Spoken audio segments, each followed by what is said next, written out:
Ready? Start. Sir, during this debate, it was interesting and educative to listen to our constitutional experts.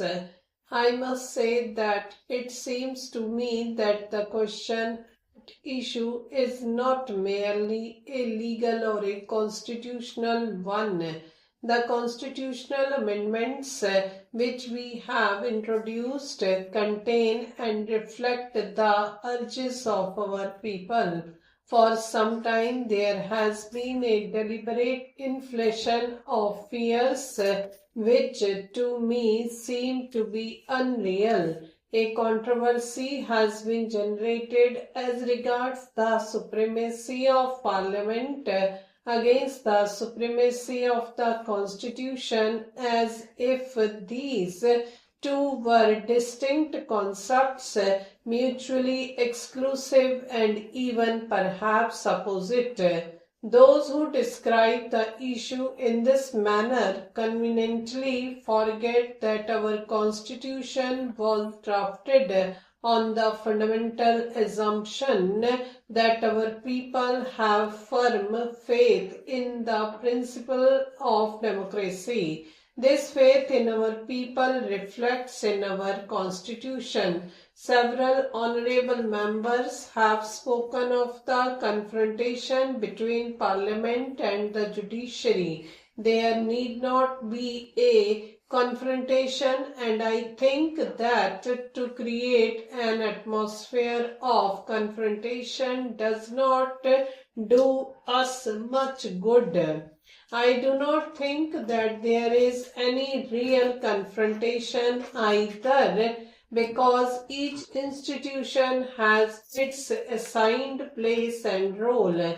We all know that there can be no third chamber and that no constitution can be frozen into a static position. What do we see when we look at the world around us?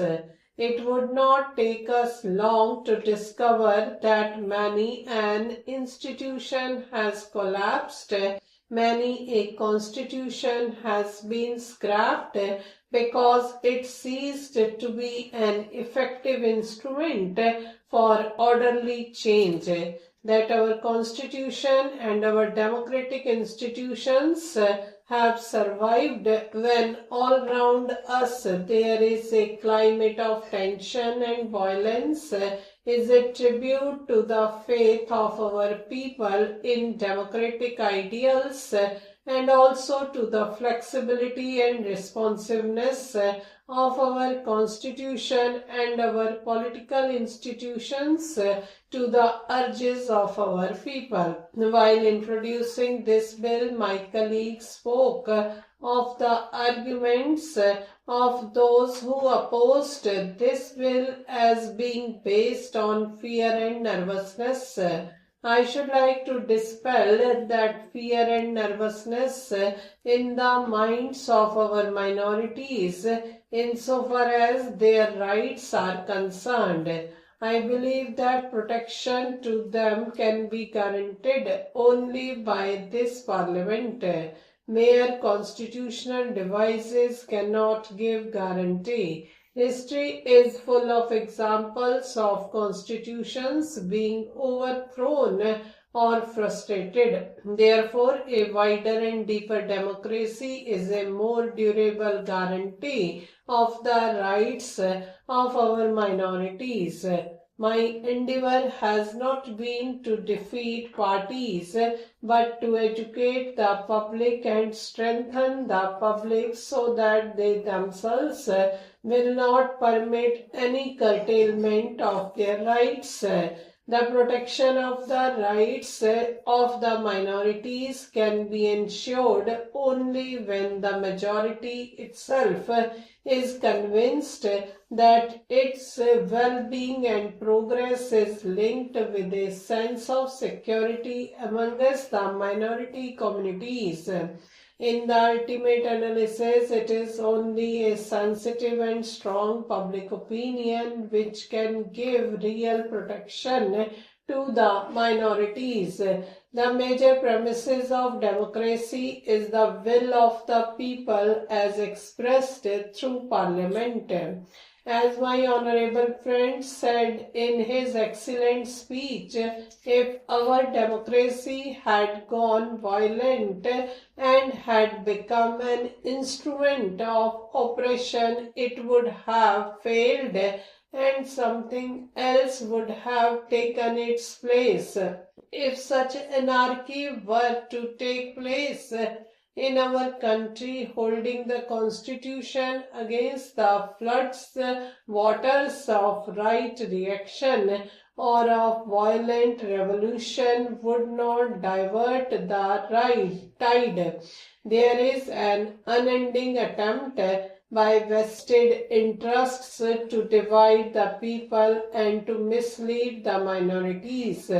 I am confident that our people are committed to democracy. They understand and respond to the need for a secular approach, the need for change within a democratic framework, and the need to prevent narrow vested interests from obstructing the processes of changes. We all know that change is a fact of life, whether we like it or not. We all know that the clever arguments cannot bind us to the past. If you look at the circumstances of life as it is in India, I see no reason in a denial of radical change. Whatever is made rigid ceases to be living and organic, and many become less and less reflective of the needs of a vital and dynamic people. So, what are the choices before us? Can we adhere to the status quo? There is a crisis in the social order not only in India but in every country of the world, and the choice in every country is whether changes can come about peacefully or whether they must be driven to violent means. I heard several members from the opposition saying that I was twisting the meaning. I think all those who have read newspapers in the past few months and all those who have followed the election campaigns know where the twisting has taken place, how everything we have said has been twisted and misconstructed. We believe in the commitment and we shall continue to believe in it. I think in today's world this is a word which has great significance for the future. Stop.